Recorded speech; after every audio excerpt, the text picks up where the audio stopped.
আজকের রেসিপি সরষে চিংড়ি।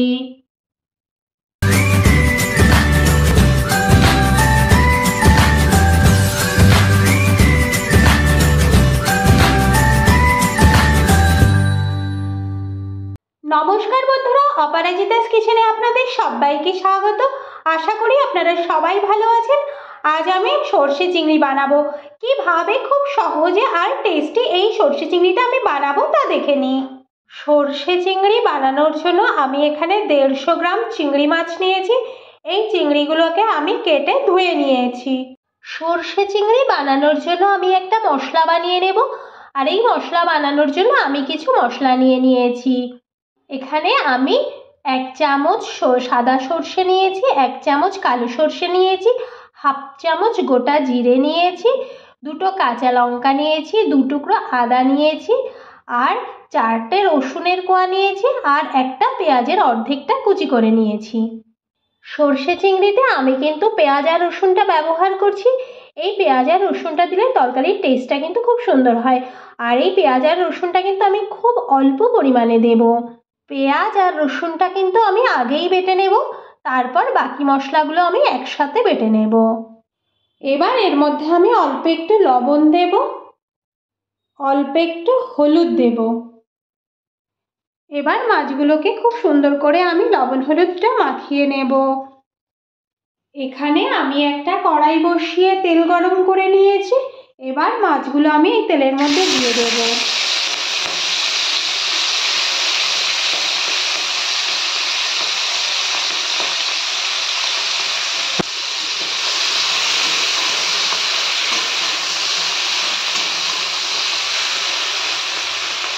এই সরষে চিংড়িটা আপনারা যে কোনো সাইজের মাছ দিয়েই করতে পারেন। আমি এখানে ছোট সাইজের মাছটাই নিয়েছি। এটা আমার ভেজে নেওয়া হয়ে গেছে। এবার আমি এটা তুলে নেব।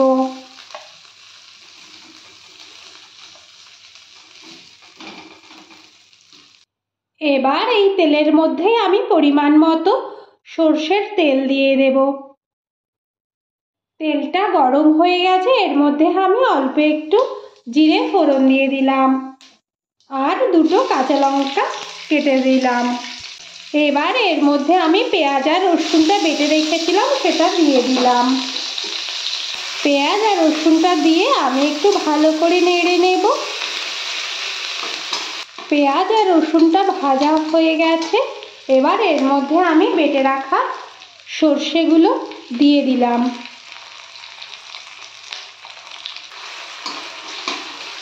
এবার আমি ভালো করে মশলাগুলো একটু নেড়ে নেব। মশলাটা আমি ভালোভাবে কষে নিয়েছি, মশলা থেকে তেল ছেড়ে দিয়েছে। এবার আমি এর মধ্যে মশলা ধোয়া জলটা দিয়ে দেব। ভালো করে কষে নেব এবার মশলাগুলো।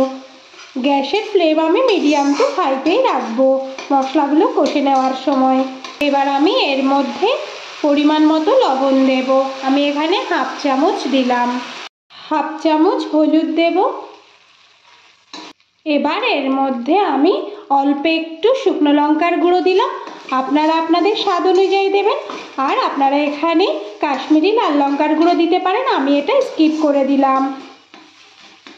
মশলাটা আমার কষে নেওয়া হয়ে গেছে। এবার আমি এর মধ্যে পরিমাণ মতো জল দিয়ে দেব। আমি এখানে 1/2 বাটি পরিমাণ জল দিলাম।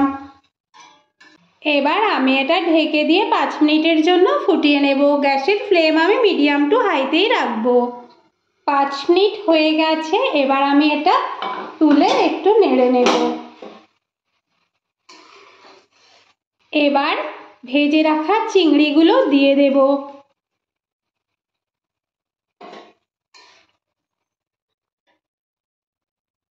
এবার আমি এটা ঢেকে দিয়ে আবারও 5 মিনিট ফুটিয়ে নেব।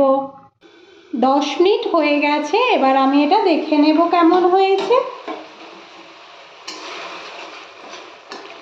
এটা আমার প্রায় হয়ে এসেছে। আমার এই রেসিপিটা যদি আপনাদের ভালো লেগে থাকে তাহলে বাড়িতে অবশ্যই একবার ট্রাই করবেন। আর কেমন হয়েছে সেটা অবশ্যই কমেন্ট বক্সে জানাবেন। টেস্টের ব্যালেন্সটা ঠিক রাখতে আমি এখানে অল্প একটু চিনি দিচ্ছি। হয়ে গেল আমার সরষে চিংড়ি। এটা কিন্তু আমার হয়ে গেছে। এবার আমি এটা পরিবেশন করব। হয়ে গেল আমার সর্ষে চিংড়ি। এবার আমি এটা পরিবেশন করে ফেলবো। আমার এই ভিডিওটা যদি আপনাদের ভালো লেগে থাকে তাহলে লাইক শেয়ার কমেন্ট অবশ্যই করবেন, আর পাশে থাকা ছোট বেল আইকনটা প্রেস করবেন। আমি নতুন কোনো ভিডিও আপলোড করলে আপনাদের কাছে খুব সহজে একটা ছোট্ট নোটিফিকেশান পৌঁছে যায়।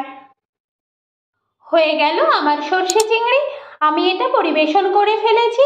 আজ এ পর্যন্তই, দেখা হবে পরবর্তী নতুন ভিডিওতে। ভালো থাকবেন, সুস্থ থাকবেন, ধন্যবাদ।